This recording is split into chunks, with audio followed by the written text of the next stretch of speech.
Hi, my name is John Wayne Wen from Keller Williams Memorial. Hi, I'm Amy Bondero with Amy Bondero Interiors. So we were on site on our client's home that we're almost finished with. Initially, when we came in, it was a cosmetic redo and update, but it ended up being a total new rehab. So I asked and called in for some extra reinforcements, and Amy here assisted the client in choosing all the selections and then the whole new floor plan. We actually ended up doing, knocking down a lot of walls, adding a lot of lights, windows, everything you can think about. I've had my own practice now for 5 years, and prior to that, I did commercial design for 10 years.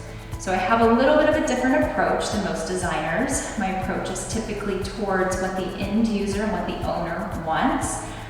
Rather than having a specific cookie cutter design, I typically like to make things a little bit more unique and very much cater to each client.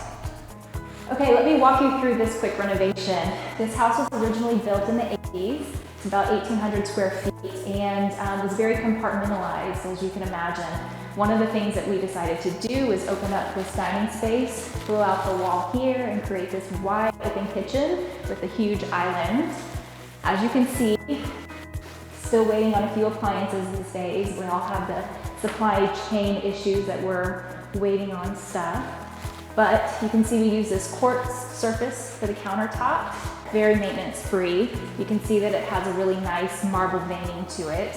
One of the key design elements to this space is that we took the countertop quartz surface and continued the pattern onto the backsplash, which is a really nice and simple upgraded look that makes this a seamless installation.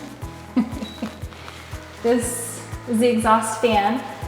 This was very specific to this particular end user. They cook a lot and they really wanted to make sure that they had an appropriate backsplash that accommodated their everyday functionalities. With the wave of a hand, turns on and off.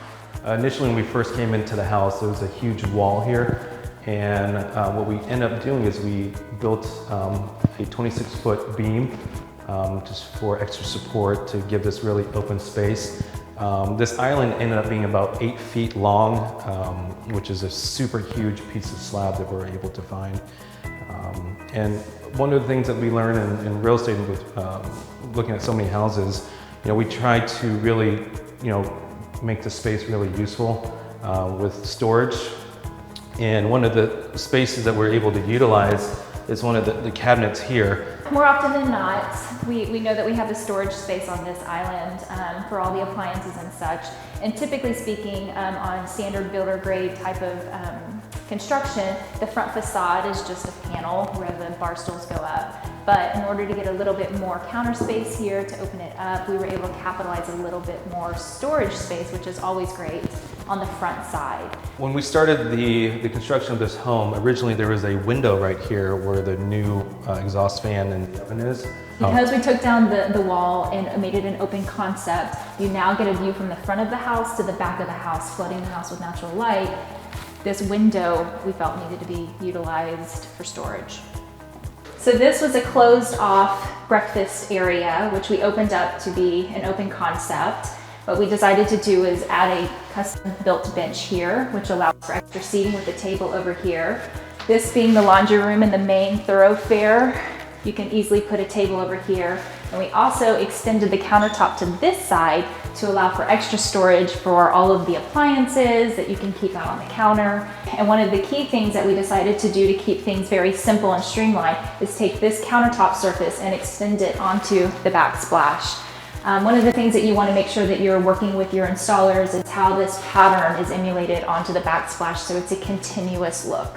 So originally this laundry room had a giant tank water heater, and we ended up relocating it up into the attic space to allow this to be full counter space and extra storage. So we weren't really able to capitalize on much more space in this primary bathroom. So there's a few little tricks that we decided to do. Originally, this wall came all the way out to here, which made this space feel very tight. So we opted to take this portion of the wall back as far as we could, as far as the plumbing would allow, create this nice corner, 90-degree corner of glass, of seamless glass, so it makes it feel much larger. Another thing that we opted to do was create a really large soap niche. And another thing that I like to always talk to clients about is, what exactly are you storing in there? Because the realities are, it's not always pretty. So, and how large are items? So we decided to capitalize on this space, making it as wide as possible, as tall as possible, which actually makes it feel a lot larger and taller in here. So we walked you through some of the key design elements of this renovation. A lot of them are items that both John and I are very proud of, and the end user is also very proud of.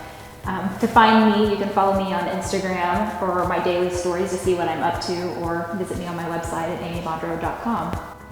I can also get more information about myself on my Instagram site, John Wayne Wen, Facebook as well, John Wayne Wen. Thank you so much for assisting our client's home. It came out beautifully. I'm excited to work on another house with you soon. Yeah, thank you.